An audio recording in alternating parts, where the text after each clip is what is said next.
자, 오늘 그 작가 연구로 들어가기 전에 작가 연구를 할 때 체크 포인트에 대해서 다루고 들어가려고 합니다. 작품을 감상하는 일반인이나 콜렉터들이 작가를 연구할 때 어떤 방식으로 접근하는가, 또 작가 입장에서도 내가 연구가 될 만한 작가가 되려면은 어떠한 조건을 갖춰야 되는지, 이런 것도 한번 우리가 짚어봐야 될 내용일 것 같아서 작가 연구의 그 체크 포인트에 대해서 내가 작가 연구를 하면서 어떤 면을 주로 보고 있는가를 자아 반성하면서 한번 정리를 좀 해봤습니다. 근데 제가 화면에다가 왜 USB를 띄워놨을까요? 저게 작가 연구 체크 포인트와 무슨 관계가 있을까요? 감이 좀 오는 게 있습니까? 그런 걸 상상을 하면서 하면은 좀 더 집중이 잘 되겠죠. 무슨 얘기를 하려고 하는 것일까? USB는 크기는 적어도 저걸 컴퓨터에 꽂으면은 많은 정보들이 저 안에 들어있죠. 정보를 저장할 수 있는 그 용량에 따라서 1기가짜리도 있고 10기가짜리도 있고 100기가짜리도 있고 그러더라고요. 어떻게 하면 저 작은 거에다가 많은 용량을 담을 수 있을까 하는 그것이 이제 저런 저장 장치의 생명인데, 저는 예술 작품도 어떤 그 유익한 정보를 담고 있는 그 USB 같은 게 아닌가, 이렇게 생각을 해봤어요. 그래서 작품이라는 USB를 우리 뇌에 탁 꽂으면은 그 작가의 어떤 그 삶의 경험에서 비롯된 생각이라든지 또 그 작가가 속한 사회나 역사, 시대에 관한 정보들이 쫙 이렇게 열리는 거죠. 그게 이제 압축 파일로 이렇게 되어 있기 때문에 우리가 이제 한 작가를 연구한다는 것은 그런 그 압축된 정보를 해독 하는 거죠. 해독. 겉에 보기에는 저렇게 조그만 해도 저것을 해석을 할 경우에는 무한한 정보가 나와줘야 된다는 거죠.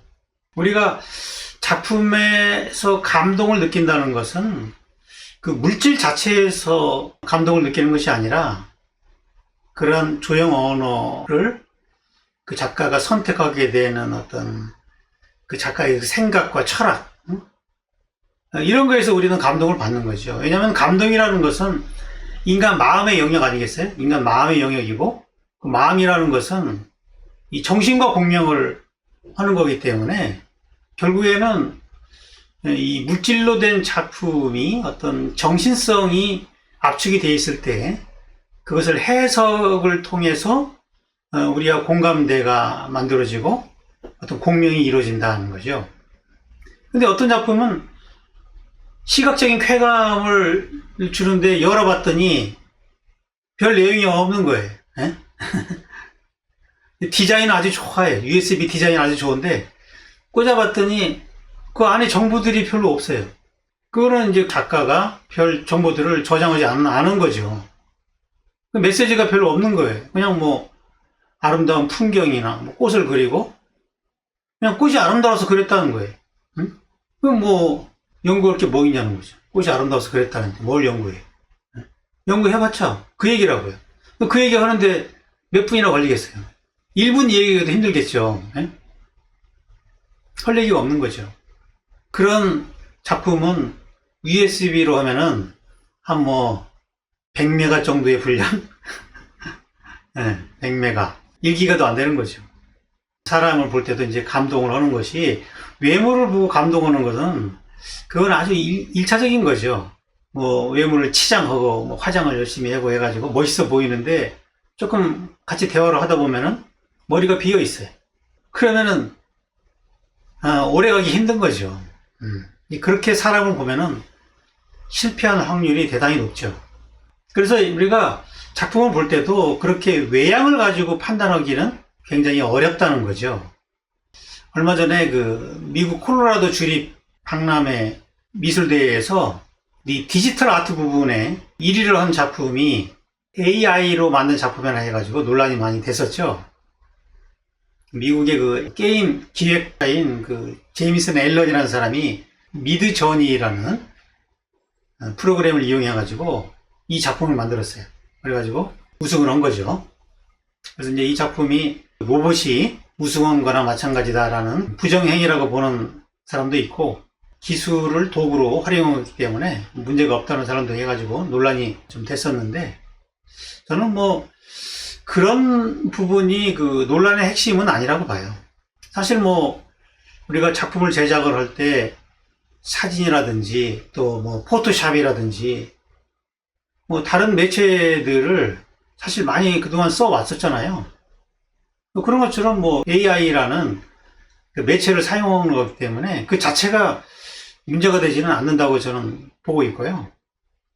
어차피 그거를 이제 도구로 삼아가지고 작가의 그 의도를 거기에 담는 거기 때문에 그 의도를 가지고 평가할 문제지, 그것이 뭐 AI를 썼느냐, 직접 그렸느냐, 이 문제는 중요한 쟁점이 아니라고 보는 거죠. 중요한 거는 이제 저는 그 진실성의 문제라고 봐요. 진실성. 그러니까 이 작가가 어떤 자기 삶에 있어서 자기가 처한 그 문제들을 진솔하게 이야기하고 있는가, 아니면 그냥 기계적인 그런 테크닉을 가지고 조형 실험을 한 건가, 이 문제라는 거죠. 성공한 사람이든 실패한 사람이든 간에 그 한 사람의 진솔한 이야기에는 어떤 그 교훈이 있거든요. 교훈.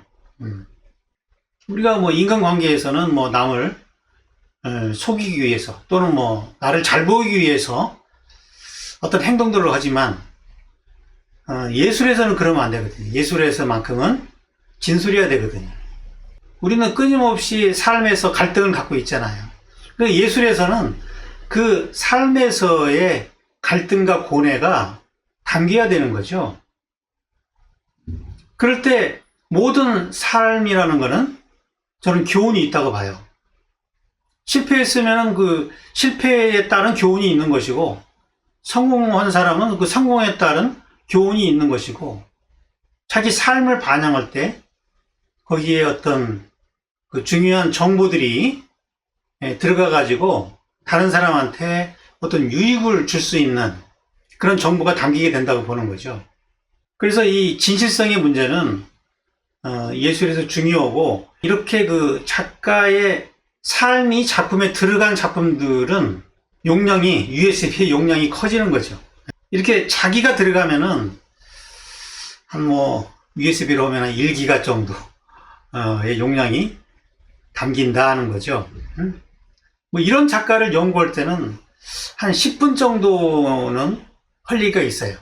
그냥 테크닉만 가지고 그냥 아름다움을 표현하는 작가들은 1분 이상 할 얘기가 없어요. 근데 작가의 그 삶이 들어가 있으면은 그 작가의 개성과 성격과 어떤 상황에 대한 어떤 판단과 해석과 이런 것들을 통해서 어떤 교훈을 얻을 수 있기 때문에 그런 작품들은 할 얘기가 좀 생긴다는 거죠. 두 번째로는 이 전문성인데, 이 전문성이라는 거는 주제의 철학적 깊이를 말하는 거죠. 자기 삶에서 생긴 문제를 깊게 파고들면은 남들이 알지 못하는 어떤 깊이가 생기는 거거든요. 그 깊이가 어떤 보편성을 또 만들어줘요. 그러니까 어떤 주제에 대해서 깊게 생각을 하게 되면은 우리가 상식적으로 생각할 수 없는 그런 깊이 있는 어떤 자기 철학이 생긴다는 거죠. 그러면은 그 사람의 표현에 어떤 시적인 함축성이 담기게 되는 거죠.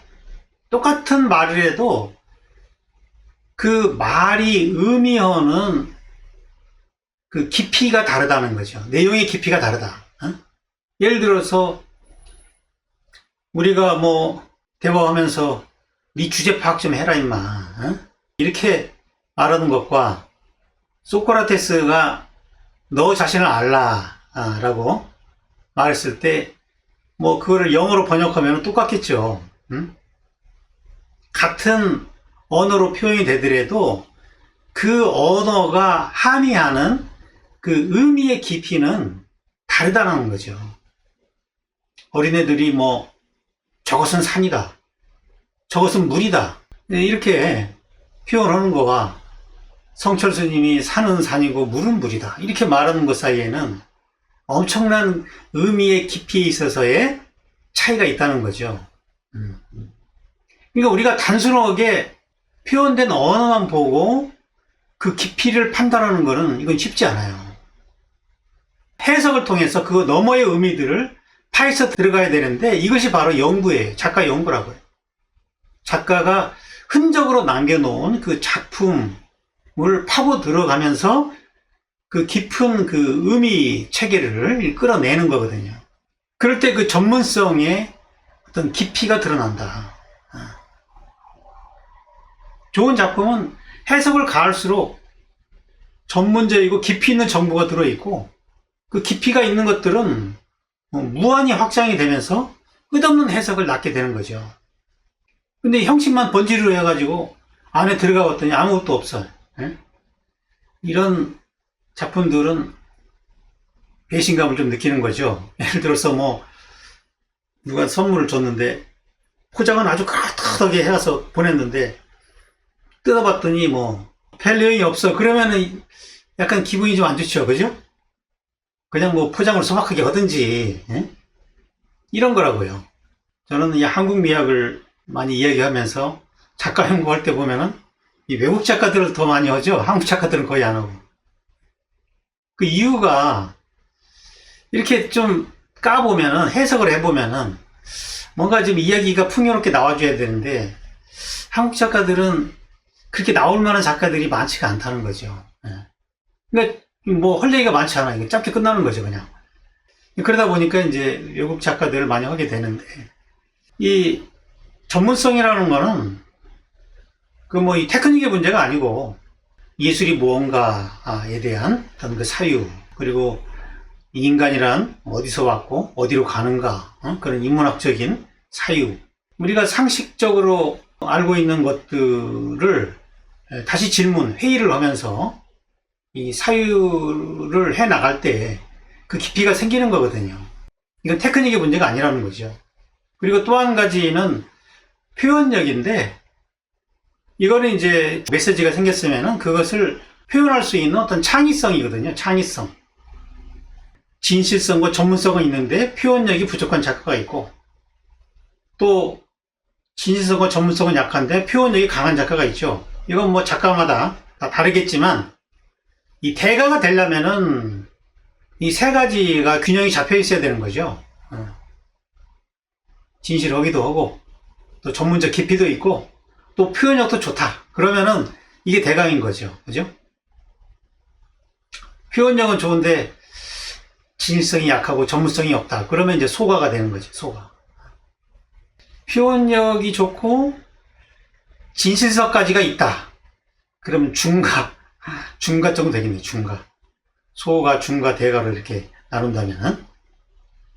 그러니까 우리가 예술 작품을 USB라고 생각하면은 그걸 딱 꽂았을 때 뭐가 나오냐. 그럼 나는 작품을 할 때 어떤 내용들을 저기 작품에 집어 넣어 가지고 해석자들한테 어떤 정보를 줄 것인가.